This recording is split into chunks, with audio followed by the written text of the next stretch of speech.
एक समय की बात है कि विष्णु भगवान का विवाह लक्ष्मी जी के साथ निश्चित हो गया।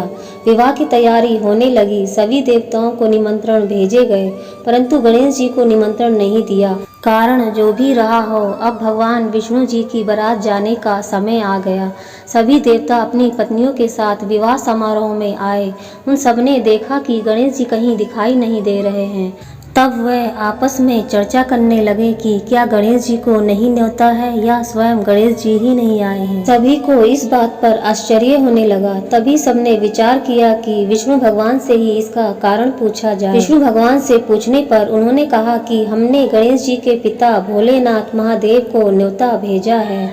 यदि गणेश जी अपने पिता के साथ आना चाहते हैं तो आ जाते, अलग से न्योता देने की कोई आवश्यकता भी नहीं थी। दूसरी बात यह है कि उनको 1.25 मन मूंग, 1.25 मन चावल, 1.25 मन घी और 1.25 मन लड्डू का भोजन दिन भर में चाहिए। यदि गणेश जी नहीं आएंगे तो कोई बात नहीं, दूसरे के घर जाकर इतना सारा खाना पीना अच्छा भी नहीं लगता। इतनी वार्ता कर ही रहे थे कि किसी एक देवता ने सुझाव दिया, यदि गणेश जी आ भी जाएं तो उनको द्वारपाल बनाकर बैठा देंगे कि आप घर की देख रेख कीजिए। आप तो चूहे पर बैठकर धीरे धीरे चलोगे तो बारात से बहुत पीछे रह जाओगे। यह सुझाव सभी को पसंद आ गया तो विष्णु भगवान ने भी अपनी सहमति दे दी। होना क्या था कि इतने में गणेश जी भी वहां आ पहुंचे और उन्हें समझा बुझाकर घर की रखवाली करने के लिए बैठा दिया गया। बारात चल दी। तब नारद जी ने देखा कि गणेश जी तो दरवाजे पर ही बैठे हुए हैं, तो वे गणेश जी के पास गए और रुकने का कारण पूछा।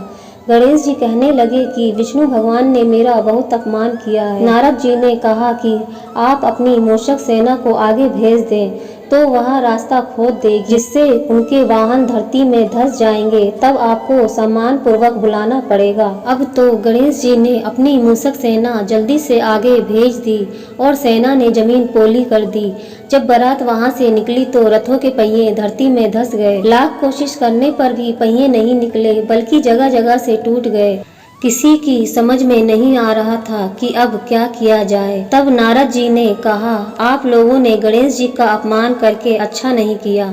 यदि उन्हें मनाकर लाया जाए तो आपका कार्य सिद्ध हो सकता है और यह संकट टल सकता है। शंकर भगवान ने अपने दूत नंदी को भेजा और वे गणेश जी को लेकर आए। गणेश जी का आदर सम्मान के साथ पूजन किया। तब कहीं रथ के पहिए निकले। अब रथ के पहिए निकल तो गए, परंतु वे टूट फूट गए तो उन्हें सुधारे कौन।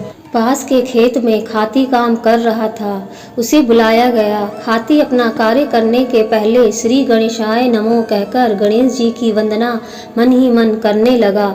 देखते ही देखते खाती ने सभी पहियों को ठीक कर दिया। तब खाती कहने लगा कि हे देवताओं, आपने सर्वप्रथम गणेश जी को नहीं मनाया होगा और ना ही उनकी पूजन की होगी, इसलिए तो आपके साथ यह संकट आया है। हम तो मूर्ख अज्ञानी हैं, फिर भी पहले गणेश जी को पूजते हैं, उनका ध्यान करते हैं।